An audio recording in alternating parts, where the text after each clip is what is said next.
Hey, what's good, fam? Welcome to another episode of the Feed Me, Fuel Me podcast. Durs and Jeff coming to you from warm and sunny Scottsdale, Arizona with Milam, Byers, the Director of Sports Partnerships for Food for the Hungry. How are you, brother? I'm good. Did I nail it? You did. Okay. You nailed it. Third time's a charm. Right.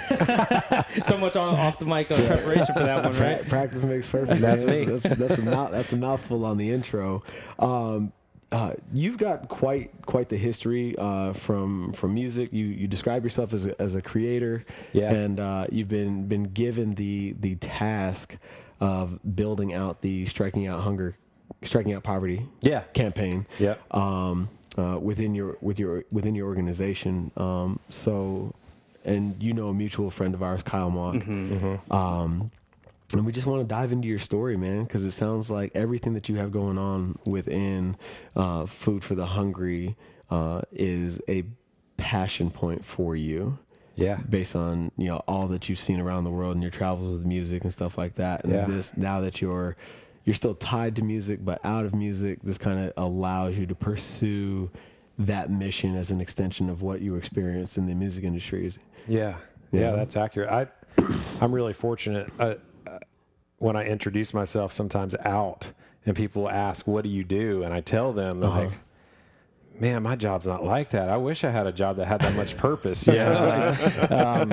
And you don't always feel that way. Sometimes you go home and it's a job and you're tired, but I'm really fortunate to be able to mix those worlds and now with sports, to be able to use the power of sports to do good and to help people around the world. Are there a lot of parallels between the world of music and entertainment and the world of sports? Oh, yeah.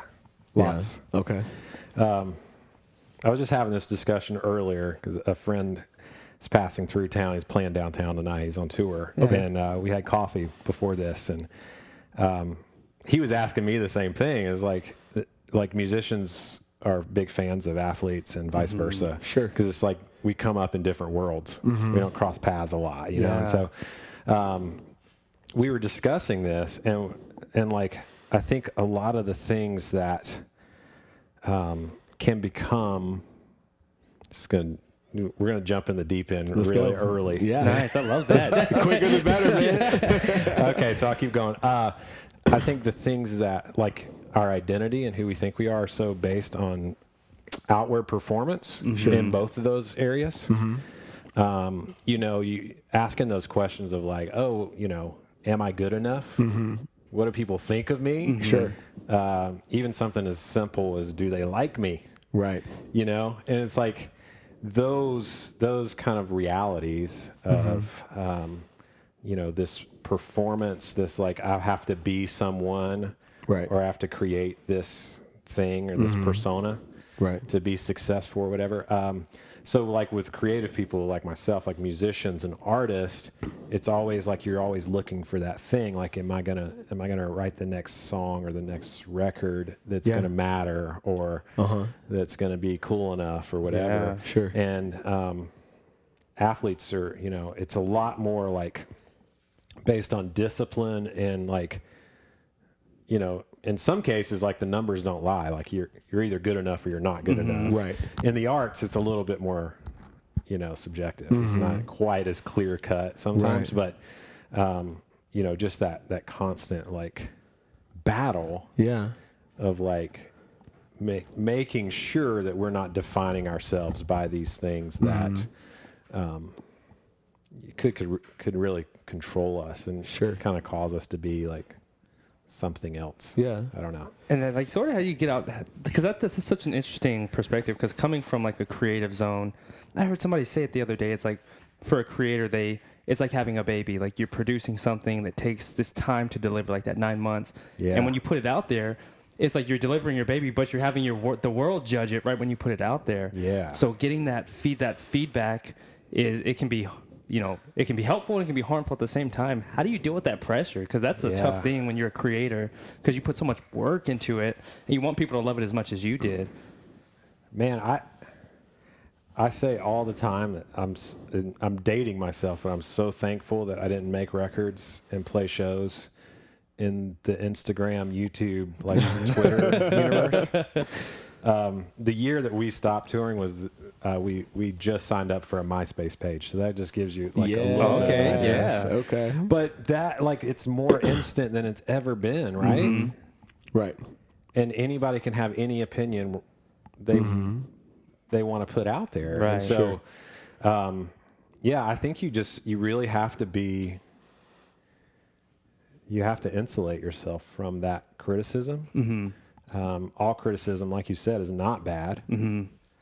But we live in a place now where like anybody can criticize anybody. Like it can be as unfounded and as false as as they want it to be. You know, right? But man, yeah, you have an off night or something. I'm so glad so many shows of mine weren't on YouTube instantly or Insta stories and shared with the world. Like, gosh, what did you play in the band Bleach? Guitar. Okay. Yeah. With the lead, the bass, the lead. Yeah. Okay. Yeah. So when you're on tour, and we were talking about this off air, when you're going 200 nights a year on the road and you have an off night, like what is that like in terms of your experience on stage and the feedback that does the crowd know you're having an off night? Is it that obvious, or do you just know that you're just not hitting it the way that you know you should be? Yeah, it sucks because it's on one side of it, like it's personal, right? So you like it kind of ruins your day, your night. The crowd often doesn't know. Okay. You know, I still remember some really bad shows, which is crazy. I mean, 14, 15 years ago now. Right. You know? Yeah. But you also feel like you let your band down too. Oh, sure. You know, that's your team. Or maybe you all let each other down and it was just bad. But, yeah, you've got to just pick up and go to the next place. You can't sit there and, you know, wishful thinking and we could do it all over again. You got to keep moving forward. Sure. You know, like that's always true on tour, like to a fault. You know, like you never know where you are, and that's not even to be funny. Like you really, all those places start to look the same. Hotels look the same. I've heard that. The back of an arena looks the same in every city. Okay. No way. You know? So, you know, you just go to the next place. You said that you guys didn't have like a bad breakup. You said it was just time. You would all hit in a very serendipitous way, it sounds like you had all hit the next phase of life together, and it was just time to move on away from the touring scene. But, you know, you did that for, 10, 15 years. Yeah. It was close to how do you, at that point. you know, you said everything starts to look the same. Like, how does it not become monotonous for you when there's so much of it that is the same night in and night out? Yeah. I think I was really, really blessed to be with guys that just didn't really take that for granted, in the sense that we really tried to be intentional about being with the people. Yeah. You know, like we were never just separate. You can do that. It's your choice. You know, you can hide behind the backstage door and we call them bus dwellers. Just stay on the bus until it's your turn, kind of thing.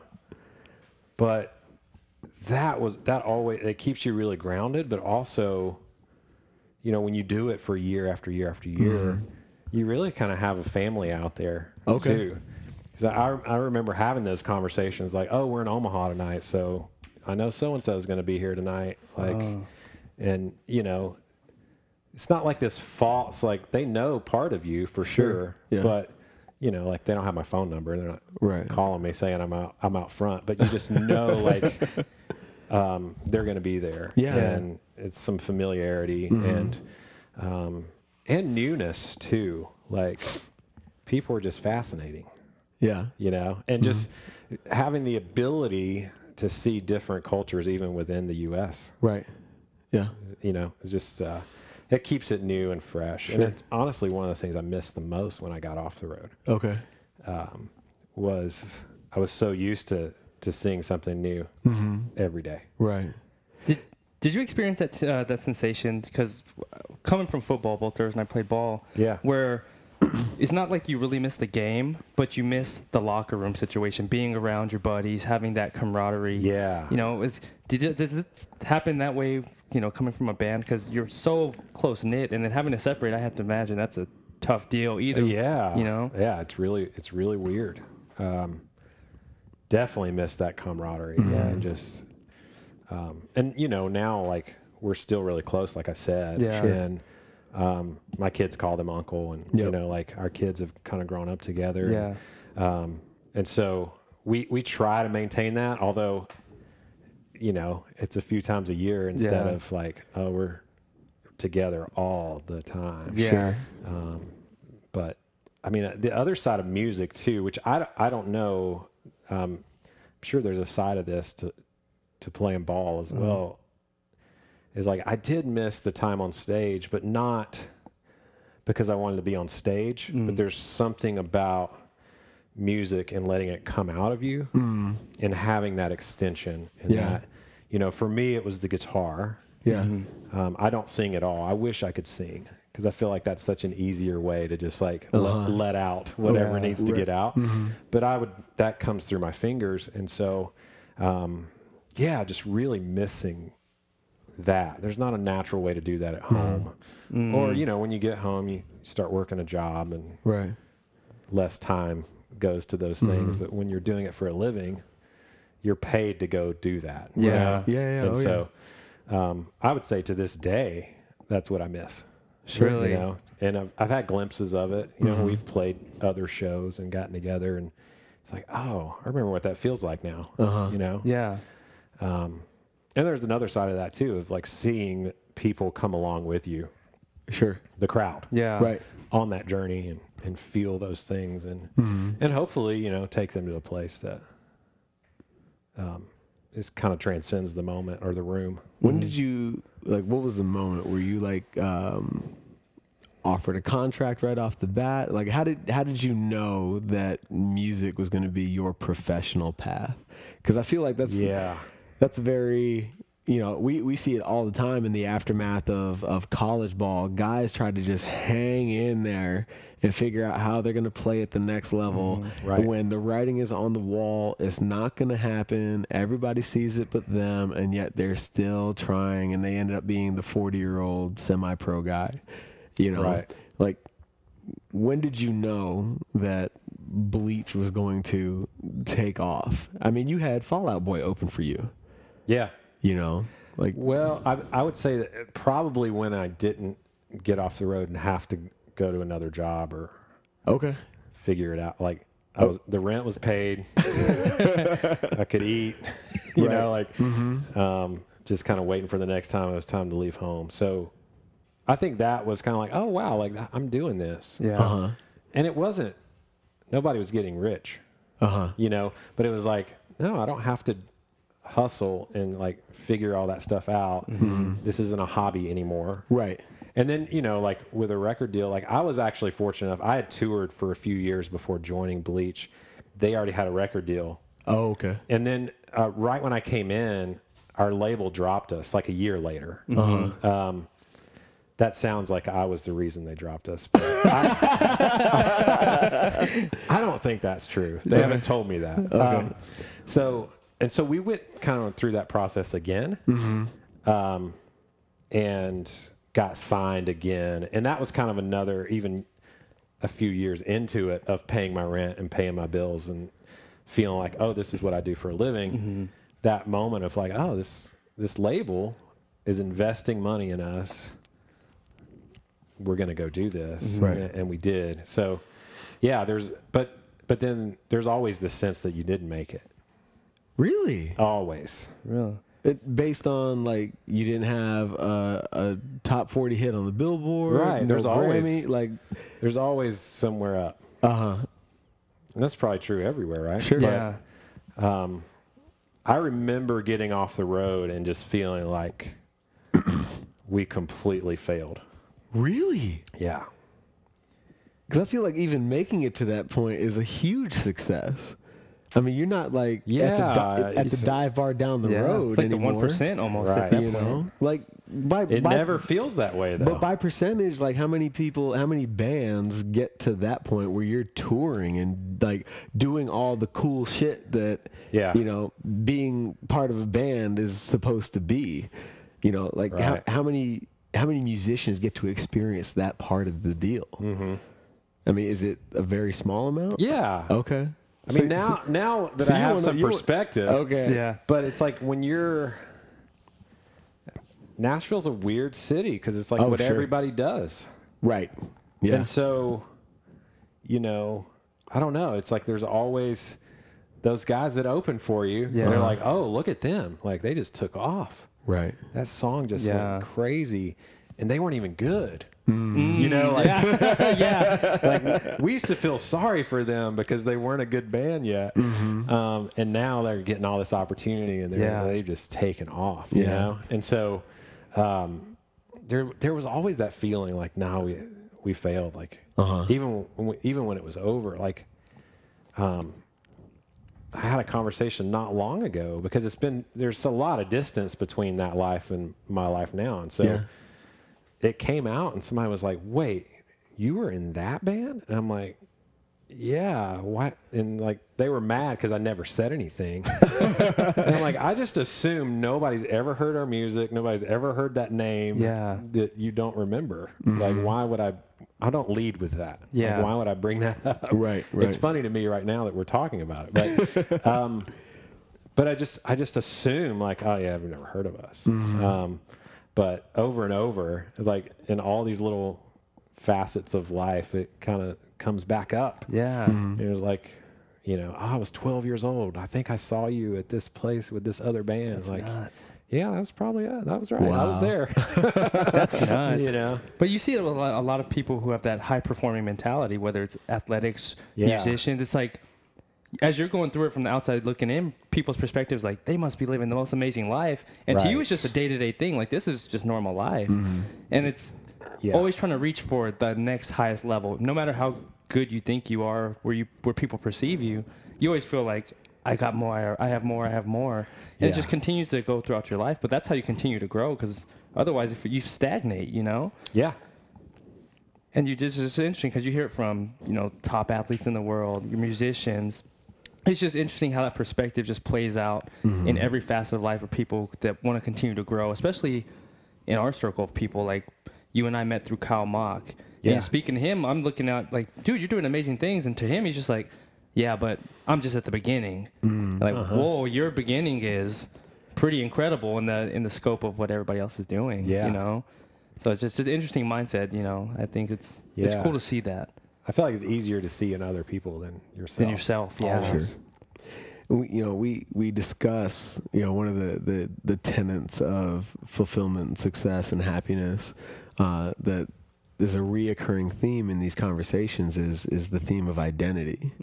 And when you shift gears from one phase of life to the next, how easy is it to take, what you did and make it who you are, and when that phase is over, try to carry it with you and when it's not that it's no longer relevant, but instead of embracing the skills and experience that you had in that life and bring it over, you try to create this new life around a life that doesn't exist anymore. Did you have that battle with identity when? Oh, big time. Yeah.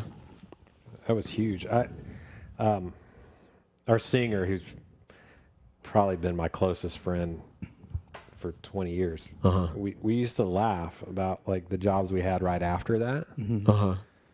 Of like, hey, like I show up to work and nobody claps, nobody stands up, which sounds ridiculous, right?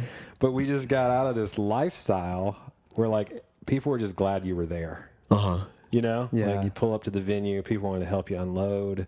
They wanted to meet you. And then people show up for the show that night, and it's like you walk out on the stage with the lights down, and everybody's like so pumped that you're there. And they didn't do that in the office where I worked right after that. So just that mindset that you are more than your job, and you're more than your band, or you're more than your team, or whatever that context is. That's probably the hardest work as an adult that I've done, of just deconstructing and finding that identity apart from some of those things that are shifting and changing, and being known for really what are you about as a person? Like, what's your character? For me, my faith is a huge part of that. And who are you really? You know? And so what was that process like for you, as once you identified that life is no more? Yeah. Man, that was messy, because the year that we got off the road is the year I got married. And so I was dealing with that, with like career change and like all that identity stuff from the band, but also now as a husband. Right. And so I'm no longer like the single guy that's home from tour that's just going and hanging out with his buddies. I'm married. I have responsibility. Marriage exposes our selfishness in ways that nothing else can, right? Oh, I completely You didn't know you were so selfish until she told you. Right. So that was messy. Like, it really led to, and you said you guys like to go deep. Yeah, man. Yeah. I guess a component of getting off the road, my younger brother was our drummer. Okay. So like my blood was part of that band. And in 2003, the year before we quit touring, we lost our older brother. He was killed in Iraq. So who'd he serve with? He was 3rd Armored Cav Regiment. Army, yeah. Okay. So, like, I think I understand, like, the discipline and the drive of athletes because of my older brother. You know, like, he was never satisfied. Like, I remember him, like, not coming out of his room for a whole weekend in high school because he had, like, a 3.97 and not a 4.0 kind of, you know. And went to West Point, branched armor, which you're a Marine, so you understand this stuff, but like branched armor, but chose to go through Ranger school because he knew that some of the men that he would lead would have Ranger tabs and felt like they need to know that that I did this and I can do this and I can lead them. So, so we lost Josh in July of 2003. He was killed by a roadside bomb on my mother's 50th birthday. So the weight of that is that my parents were flying in from Japan when it happened, so they were in the air. And my younger brother and I were off tour for like 3 days. Drove from Nashville to Atlanta to go see them really quickly because they lived in Guam at the time, so we didn't get to see them maybe once or twice a year. And it was Mom's birthday. I got engaged 2 days before that, and so we were kind of going down there like, pick them up at the airport, let's go celebrate these things together. And instead, I picked them up from the airport and had to tell them that their son was killed. The Army couldn't find them, couldn't find us. And so I had to meet them and tell them. Damn. So,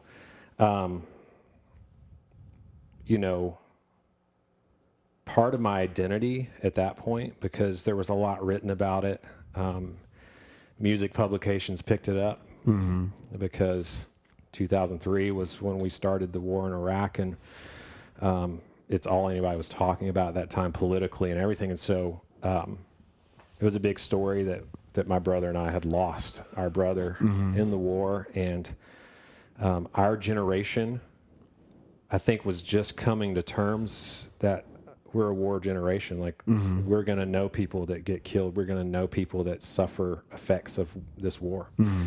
And before, it was always my dad's generation in Vietnam, and we didn't have that direct touch point. So, so there was that piece that, like, my music and my band was part of that identity, but in that last year and a half, there was also that piece that, oh, that's the guy that lost his brother. Wow. Because everywhere I went, that's all anybody wanted to talk about, you know, and I was, you know, so there was, that was a messy time. Sure. Like, I had to figure out not only a career change and how to be married, but also, like, how do you grieve, like, the closest person to you that's lost in such a tragic way, and not, like, just be the sum of those things. Right. You know? Yeah. And, you know, like, anybody will tell you that's lost someone close, like, you feel like if it doesn't come up, you're dishonoring them, or you're forgetting them, or like you've done something wrong, you know? Yeah. And so that can lead you through this cycle of just not really healing and not really figuring out who you are after that. It's a vicious loop. And how long was your process to take that massive transition coupled with such an immense loss and find your way through to the other side? How long did that take you to become whole with yourself again? Yeah. It was not quick. No. I wouldn't imagine it is. No. It was 8 years. I remember kind of the turning point, and that was in 2011.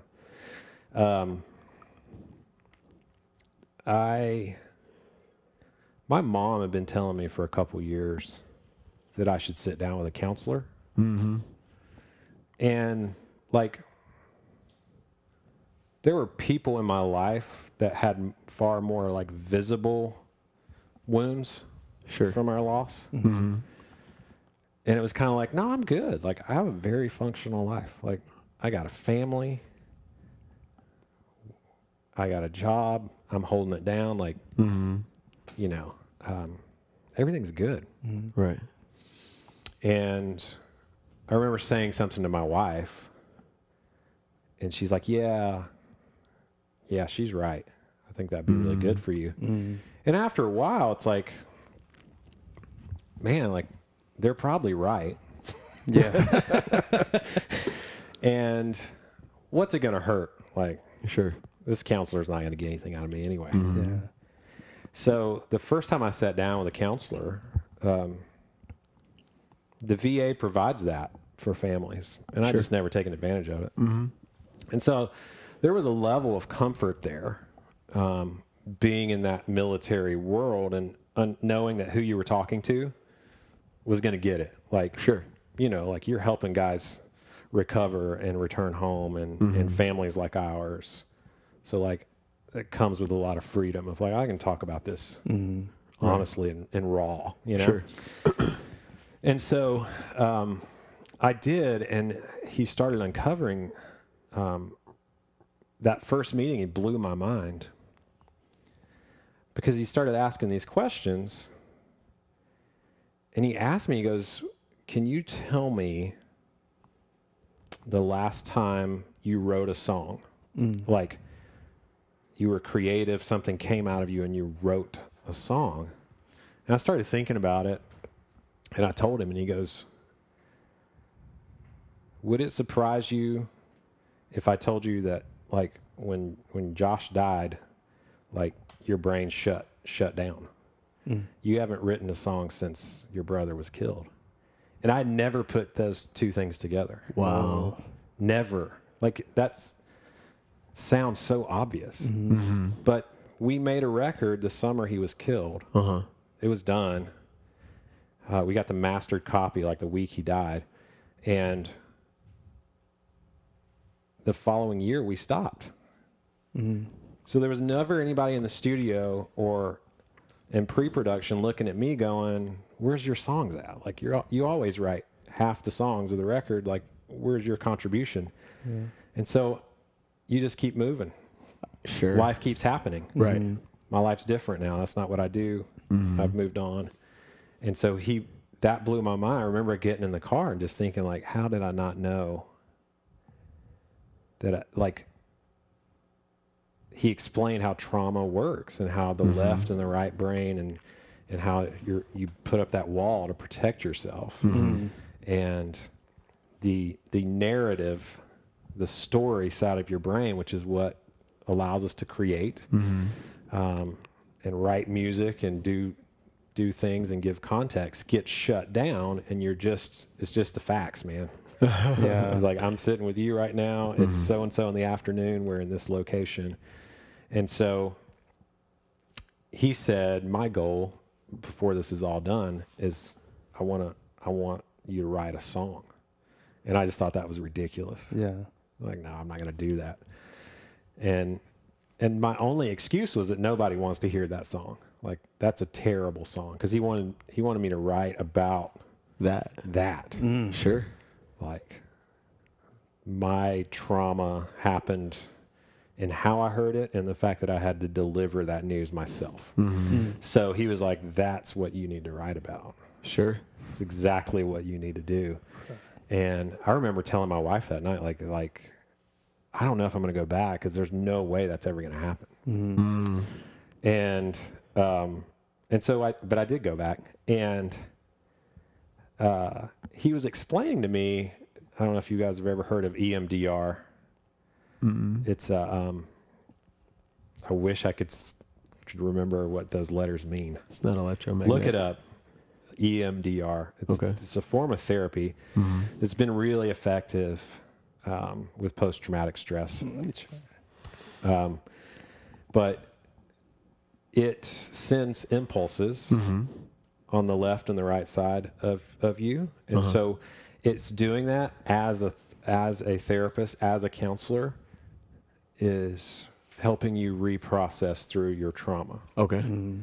So he explained it to me like reprocessing is like in Madden, how you can get the different view of the football field, right? It's just like, boom, like I can see all around the quarterback. I can see the sight lines and on top and all this. He's like, that's what you're doing in that moment, because trauma happens at a precise moment. Okay. There's a second that it happens, right? And so he's like, that's our work. That's what we're going to do. Mm-hmm. My moment was in the Atlanta airport. So we started doing that work. And I decided one day to take a run at the park, put music on, just took off. And like immediately, like this song of my own came to me. Mm-hmm. And like I run around, it's like this greenway in Nashville, and I get back to my car and I immediately take out my phone and I just start like it's just like I was throwing up. Mm-hmm. So like I'm putting it in my notes and I'm just writing like these lyrics. Sure. That came to me on this jog. And so I work on a little bit more that night. Don't tell anybody. So the next time I go to the counselor, I was kind of like, hey, something happened. It's kind of weird. Yeah. And he started asking questions. A good counselor is a great questioner. So he explained to me why it happened when I was running. Oh, okay. It was like my own form of EMDR. Okay. Because when you're running, left, right, sure. left, right, your brain can't shut down. It's like, and so that explains why, even to this day, there's a flow of thought in places I go when I run or when I'm doing something active like that. That doesn't happen otherwise. So, that came out of that moment. And that was, it was late 2011, early 2012. It was early 2012. And it was this breakthrough moment for me. Sure. Of no longer being scared of like what I'd been through. Mm-hmm. You know, there was a time that I would have, even to tell you guys that little snapshot that like, oh, this happened, and at the same time it was this day, and I had to tell my parents that news. Yeah. I wouldn't have been able to get it out. Sure. And so, just there's so much power in learning how our bodies work. Mm-hmm. And that was evidenced there. Like your brain is an amazing thing. Like it shuts down that way to protect you in trauma. But it doesn't need to stay that way. It's not healthy to stay that way. And seeing the work that my brother and my dad and my mom have all gone through, and the soldiers that served with my brother that were there, you know, they're like a part of our family too, and hearing their own stories, which is originally how I heard about EMDR, was that one of my brother's best friends had gone through it, and it helped him tremendously. So, yeah, I don't even remember what question I was answering. That was beautiful. No, I mean, no, you answered it for sure. I you know, just to clarify, you know, I just simply asked you how long your process was from, you know, how long your grieving process was before you found your way again. Yeah. And, you know, 8 years, man, that's heavy. And then EMDR, just so it's eye movement desensitization and reprocessing. Yeah. Yeah. So Eye movement. Yep. that's incredible, man. It's done a lot of times with a light. Yes. Yeah. Okay. Yeah.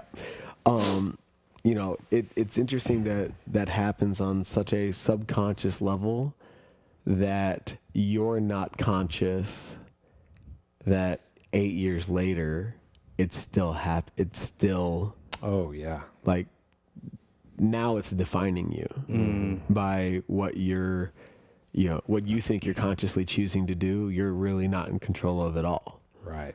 You know, and that's 8 years. It took you 8 years to get to a point where you were comfortable enough to have the conversation, to expose that there's something latent that's still inhibiting who you are as you're now living in this new phase of life. Yeah. Which is just speaks to the complexity of what's going on between your ears. Yeah. You know, That's interesting how that treatment just allows you to feel the pain without like shutting it down. It's so interesting. Yes. Because we talked about it. That seems like a theme on their last few episodes at least, is especially males. We come from such like providers, taking care of our family. You know, you have to be this strong, structured individual, but you don't allow yourself to feel these emotions and like let it go. And that's just, I think it's incredible how it helps you, you know, through music and your creativity, express yourself in the way that you know best, and it's comfortable to you, and just being able to uncover that. That's just so interesting to see, because a lot of times in the world we live in, men don't hold on to that sensitive side or that feminine energy, and they feel like it's I guess it makes you weak. Like men feel like it makes you weak, and it's not a weak sensation. It's actually more strengthening than it is than it is a weakness. So it's just cool how that's all coming out now in the world we live in. Yeah. yeah. And I'm glad you found it, because that's It's fascinating, because I think the easiest thing to do when you don't feel like it's affecting your daily life, which you know it is. Like I know it definitely was. And that's why the closest people in my life are like, yeah, you should probably talk to someone. yeah. But I know for me, it was eye-opening, even when I was going through that something could sit dormant for that long. Yeah. You know, like you think, and we're told that like, oh, time time will heal. Sure. Yeah. And that's just not true. I mean, not if you don't do the work, right? You know, that I think that's a critical point that's missing in that statement is, you know, yes, time you won't get over it, but you'll be able to move past it, assuming that you do the work, you know, you express vulnerability. And to what Jeff was saying, it is a recurring theme on the show as of late. You know, a knot on our last episode highlighted that, you know, you've got kids now. Yeah. That when you hear the word vulnerability, and if you were to assign that the responsibility to teach vulnerability to mom or dad, who would it be? I'm asking that question. Oh yeah, mom every day of the week. No, dad. Oh yeah. Yes, and dad said the same thing. I was like, yeah, right, yeah, because you think dad, bravado, masculinity, right, and you attach never vulnerable, right, and you attach a feminine context to being vulnerable, right, and the way Anat explains it is, when it comes to the relationship and how that relation and how that lesson is taught. Because baby is part of mom is part of baby as a byproduct of pregnancy and the womb and all that good stuff. There is no vulnerability there. Like it's the ultimate relationship. Yeah. You know, I am who I am and I don't need to hide anything from you. So there's no need for me to be vulnerable. But when in comes dad is the first experience for child outside of self. And now I have to be vulnerable to establish a genuine quality relationship with you, right? So now, so it's your job as dad to teach vulnerability. And like when she spun it that way, I was like, you know. That's and so like it's nuts, and you know, to take it a step further, just being a man, right? We're taught to not express vulnerability. Yeah. You know, like that is a weak trait to carry. Right. You know, from a societal belief standpoint. And I think that's changing in the world, especially as we keep having these conversations. But yeah, you know, it's really interesting that, you know, in order for you to get to where you are now, you know, to get to the other side of grief, there is a very deliberate, intentional, and uncomfortable process of vulnerability that is required to take place to get there. Oh yeah. And if you don't acknowledge that to be true, it's always going to hold you back. And you'll see it manifest in the relationships or lack thereof that you experience in the aftermath of trauma. Yeah. Yeah. You know, no question. Yeah. I know now that there's no way I could do what I do now had that work not been done. Sure. Years ago. I don't think I'd be where I'm at. Yeah. You know?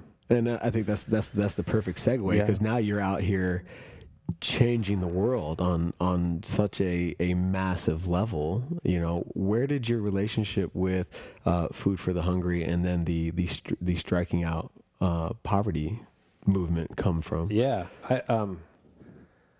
I've been with Food for the Hungry now for about 5 years, and got introduced to their work through just some mutual friends. My brother at that time was playing drums for a band that was doing some stuff with FH, and then another good friend of mine from the music world had just started working at Food for the Hungry for like a year before that, and I was in a season where I was kind of like, okay, what's next? Where am I going? What am I doing? And so started working like out of Nashville and working with tours and with artists that wanted to use their stage and their platform to help the people that FH is serving around the world. And so that eventually led me to, you know, we were on a trip with a band showing them that work in the Dominican Republic. Okay. And I couldn't get over how prominent and how important baseball was in the Dominican. Sure. and just culturally, like just a huge part of the power it had there. And so I just started asking those questions of like, hey, why aren't we working with baseball players, and what's going on with Major League Baseball, and and telling the story of, like I was telling you earlier, like this island is more than all-inclusive resorts and phenomenal baseball players. Like there's actually really vulnerable, extreme, impoverished situations here. Yeah. And that was the side of it I was seeing, right? Because Food for the Hungry's mission is to serve the most vulnerable in the hardest places. And so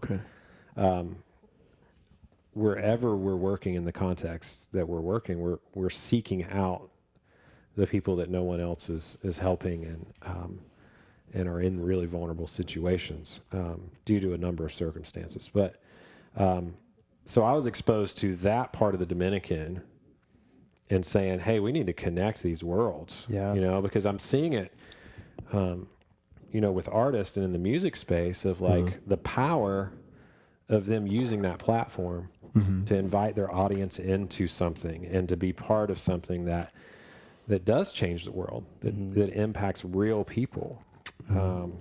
And so I got home from that trip, and I remember telling our chief of development about it when I got home, and he was just like, yeah, go figure that out. That sounds fun.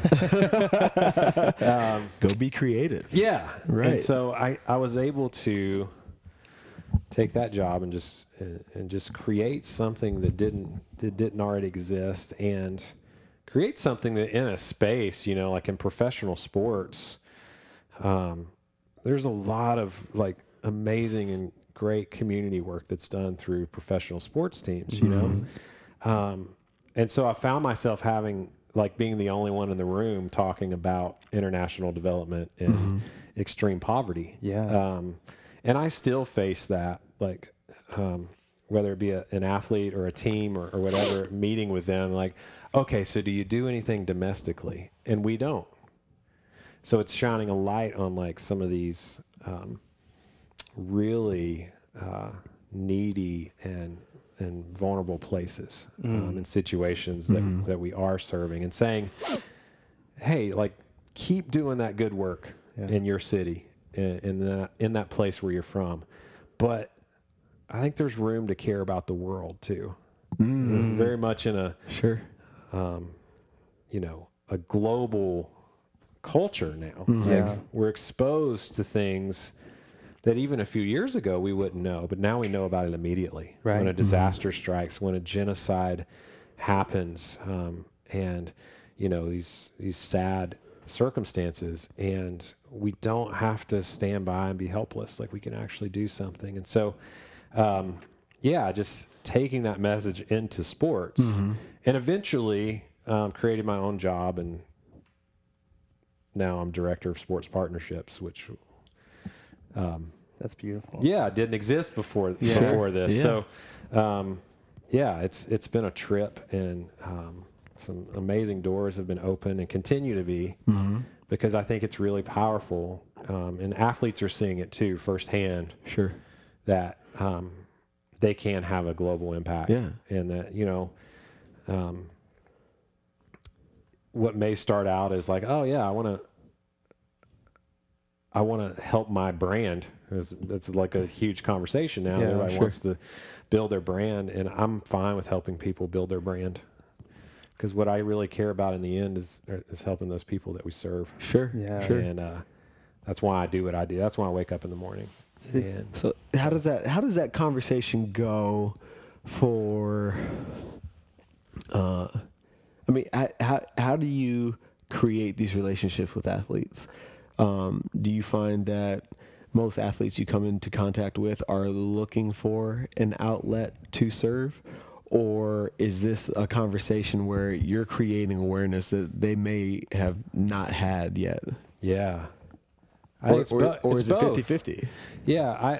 One thing I learned early on, like, I think when I first started, like, meeting with athletes and even agents and advisors about what we were doing.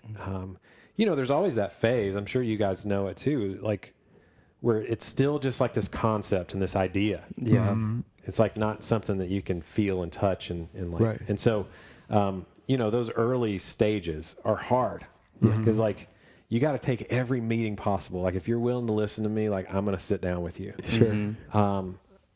But it's still like this concept and they can't see it yet. And, you know, like I used to hate the questions like, oh, okay, what other players do you work with? Like, you're the first one. Right.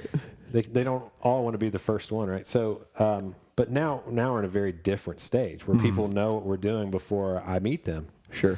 There's a storyline. Like you can Google us and find some videos and some media coverage and that sort of thing. So, some of it is, so I had to get to a point where I had to realize that like, no, I'm just going to tell them this is the opportunity. This is, I'm inviting you into something that is really powerful and is just a cool opportunity for what you're doing that maybe you didn't even know was possible. That's my favorite response is, I didn't even know I could do that. I didn't know that was possible. Of course it is. Like, let me walk with you in that. Like, let's go do it together. And so, so part of it is just putting it out there, and it's not for everybody. Okay. I've had meetings like, I don't bat 1,000. Yeah. You know, like I've had meetings where like, you could tell walking out of there, like, okay. Yeah. They didn't feel it. Like that's not what they're passionate about, and that's okay. Right.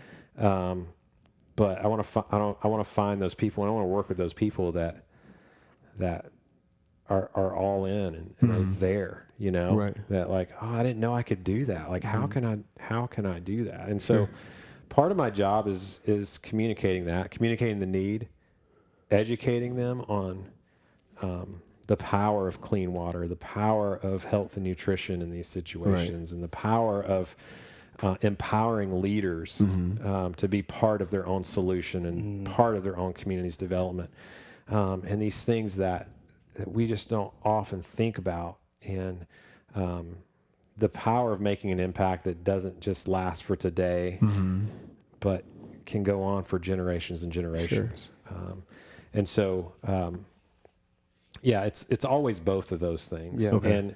And, you know, now being further down the road, it is a little bit more like, no, this is the deal, and we really want you to be a part of it, but it's okay if you don't want to be. We're going to keep doing what we're going to do. Right. And you know, I mean, it's not made for everybody, but I think it probably is for most people. Yeah. You know, like, I mean, there's Food for the Hungry is doing something around the world that I think everybody can connect to and care deeply about. Where all are you guys operating? So we're in about 22 countries right now, in Asia, Africa, and Latin America. So in abject poverty communities and situations. And so... And is there a critical mission that is overarching, or is it, you know, community based? Are you attacking the water situation everywhere? Are you attacking the famine situation or is it just very community dependent? Like, which one of those sectors you really are going after at any particular time? It's all of those things. And you know, Food for the Hungry is very deceiving in some senses as a name, because we don't see food as just food. Right. It's more than that. And so, you know, our goal is to see communities graduated from extreme poverty. And when we say that, it means that we're gonna walk with them for 10 to 12 years, and we're gonna empower them. We're gonna train them. We're gonna help them find the resources for certain projects like drinkable water, community centers, health clinics, gardening, farming, and livelihood training. And, you know, in the third world, in the global south, a huge issue is disaster response and resilience, so that when a tsunami or a hurricane or an earthquake or something happens that you can't control, that you don't lose everything and starting over from zero, which is often the case in these places, is that, like, I know of a community in the Dominican that floods twice a year. And they know it's coming. They know it's coming. Like clockwork. But that's where they live. And so teaching them and building infrastructure that is more resilient and is prepared for those things, so that they don't lose everything they have twice a year. So it's about seeing those communities thrive and become self-sustainable. So that's awesome. You know, I think that's the only way. You know, and poverty is complex. Simple answers don't work. They don't look the same in every context. And so relationship is a huge part of that. We listen. We include the people that live there in the solution. You know, I think over the last few decades, we've seen organizations and programs do more harm than good in those situations. Really? Because, you know, swooping in like you're Superman is not effective. It's not sustainable. It creates an enablement culture, which you don't want to do. It doesn't give people dignity. It doesn't empower them in any way. That you need me, this guy from America, to hand out my used clothing and the losing team of the World Series last year T-shirts, you know. So how do we give them dignity? How do we involve them in what's going on? Do you have, do you encounter a lot of red tape with such an empowering mission from local government? Or do they kind of welcome your initiative and the way you're approaching this development with open arms? Yeah. I mean, I think... Because I feel like if I'm sitting in some politician's seat, you know, or I'm the head of government, and an organization comes in and exposes me to the reality of the community I'm supposed to be in charge of, you know, that could potentially not be such a warm reception for you. Yeah. I mean, there are different dynamics. For sure. We always try to walk with them and serve them as well. Yep. And so some of our work is really teaching the community to advocate for themselves, like to the government. One of the things I hear quite often is that politicians come around when it's election time and they make all these promises, and they either if they don't get elected, you never hear from them again. And if they get elected, you never hear from them again because they got what they wanted, right? So understanding that corruption and false promises and really disappointment is a part of this cycle of poverty. And so until we prove ourselves differently,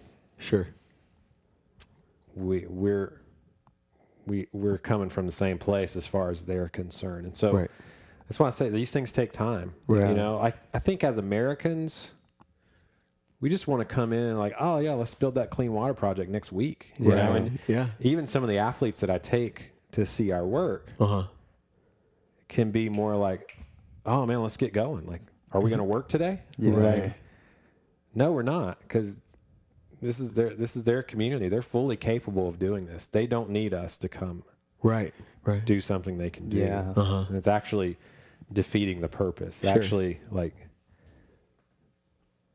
destroying their sense of who they are. You guys are going about this process with that teach a man to fish mentality, right? Yes, of course. So, you know, and then there are more desperate, like urgent situations, like in relief. Okay. Where you do have to do something right now. Food drops. Like they do need food today. Yeah, sure. And because they're, you know, they're refugees, or because a tsunami struck 2 weeks ago, we're not going to have a farmer training. You know, they need food right now. They need water right now.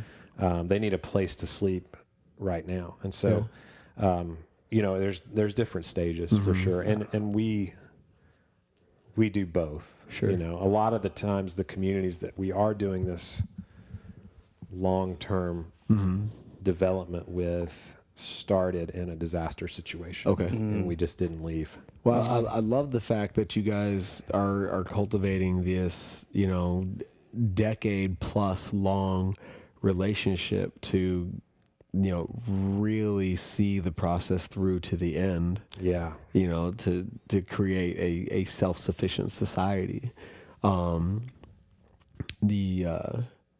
You know, because when I was first told about Food for the Hungry, my initial thought was a disaster relief situation. You know, where we're here for 3 months, the danger is gone, and what's next? On to the next project. You know what I mean? So it's very consoling to me to know that, you know, like it is a long-term mission for you guys. Yeah. In these areas. Yeah, and that's always a challenge too. Like when you're serving somewhere and it has left the headlines, and the world's moved on. Yeah. But you're still there. The work in some cases is even harder 3 months later. Sure. Yeah. You know, and so, you know, and the other thing that I love about FH as an organization is that, you know, these are locals doing this work. You know, like when I go visit our work globally, you know, like I'll be in Rwanda in a few weeks, and I'll be with Rwandans that are serving their people, and they get it. Right. They understand it. Yeah. They're finding their purpose in helping their country and helping the poorest in that place. And, and I think that's really important. Yeah. They don't need me. You know, like I get the privilege of like cheerleading for them and meeting with athletes on their behalf and running campaigns that like they can go do what they do, but they're truly the heroes. And that's what I love, because when you and I had that initial conversation, when you and I first met, you know, I could tell you were genuinely passionate about, you know, what you're doing. And that's what, that really stuck out to me, because you hear people, when they talk about a charity group, you know, just donate here, and you don't know where the money goes. But when you were explaining the mission for Food for the Hungry, it's like, this guy truly cares about the people and delivering a sustainable system and putting pieces in place where these people can be self-sufficient. And like, that's what I really enjoy. And that's why I want to be a part of it, endures and stuff, because seeing people who have a bigger mission other than themselves and to serve others at the highest potential, that's just incredible to me, you know, because a lot of times, like coming from a consulting world, a service-based business, like Durs was mentioning, you get in, you help the company, and you're out. Like you put the system in place. If they can fix it, cool. If they can't, fine. But with what you guys are doing, I feel it's just creating such a long-term impact that's going to affect people in a positive way by, like you mentioned, empowering them to build their society and create long-term growth and keep it sustainable. So I love that about what you guys are doing in your mission. Yeah. Truly, truly impactful. Thanks, man. It's cool. It's always blows my mind that even in that kind of quick scenario where we met, that some of that can shine through. So I'm really thankful for that, because it's true. It's I get like I said, it's a privilege to be able to do what I do. Yeah. And I think I really believe that we're created to serve, and so we can be truly and fully ourselves when we're helping other people. And you know, whether you're a pro athlete or you're a coach or you're a business owner or whatever you're doing, I don't think anybody's ever regretted serving someone else or giving. Right. You know, it's like when it does take money. Like part of my job is to say, we're going to do this in this place, and it's going to take X amount of dollars to do it. Right. That's true. Like, there's no way around that. Sure. But I don't know anybody who woke up with regret, like, I gave too much. What was I thinking? Yeah. Right. But we've all woke up with regret over spending too much money on A, B, and C. Right, and frivolous stuff. You know, living in that regret of like, oh, what'd I do? Right. I got to pay that off now. So, yeah, I mean, that's cool. I want to be a catalyst to help people, you know, experience that. Yeah. Yeah. Like, there's power to that. Sure. There's really something to that of like, let's just give what we can. Yeah. Let's put it out there. Yeah. And then it's not only self-fulfilling, but man, it's bigger than us. Yeah, and that's so cool that you're using athletics as sort of a platform to help forward this initiative even further, because especially in the American society, people look at these men and women as idols, you know. Yeah. Buy their jerseys, buy whatever, you know, memorabilia, paraphernalia that they have. But if the people that you look up to are actually putting their names behind causes like this, more people are willing to say, okay, if Ref Snyder can stand behind this cause, like, I love him as an athlete, like, of course I'll stand behind him and donate to whatever cause they're going towards. Right. And I think it's just a huge thing to do, because sports has such a huge influence on children or even old adults in this world that we live in. Yeah. That it seems like the right place to start, and for you to have that insight to use that platform and go global with it, that's incredible insight. Yeah. It's really powerful. Yeah. The influence and just how, you know, athletes, like, I always want to encourage them to look at the circle of influence they have, and it's not in the numbers of like how many followers do you have and how many jerseys can you sell or whatever, but like, because you are where you are and you're an elite athlete, you got people around you that listen to you. Sure. Oh yeah. And then you've got fans that are kind of they're following you. They want to know what you're about. Yeah. They want to know what you care about. You know, like Kyle, like helping these guys figure out legacy. Like, what are you really about? Sure. And you know, I think doing something globally like Food for the Hungry allows for all of that to happen. And, you know, just seeing that opportunity and being more surprised at like, why aren't more people doing it? Like, what's going on? I can't be the only one talking about this, you know? Yeah. Sure. So. And it's like sort of like what we talked about at the beginning of the show with you not growing up at the social media age where you put something out there. Now it's like the powerful part of having social media and that type of reach is somebody can put something out there and it's almost brought the world closer. Like things used to be when I was growing up 6 degrees of separation. A few years ago, they released a report saying with Facebook, it's made the separation has gone from 6 to 4 degrees of separation. So just that close of touch to where you're 4 degrees from that person pitching on the mound, swinging the bat, catching that football. The impact is closer than you think. So just like I said, meeting you at this event through Kyle, 2 degrees or through Durs, and like we're closer to each other than we think. Sure. We may be a global scale. Yeah. But we all know somebody in these countries that we can affect, and that just makes you think, right, I can help somebody in the immediate, you know, in the presence that can help them sustain long-term growth. So that's pretty cool. Yeah. Yeah, man. Yeah. I love what you're doing, man. So before we let you get out of here today, I want to ask you 2 questions, and you can answer them on any level, mental, physical, spiritual, whatever strikes you. And I'll ask them in succession. The first of which is, what do you do each and every day to feed yourself and create the energy to do the work that you're doing?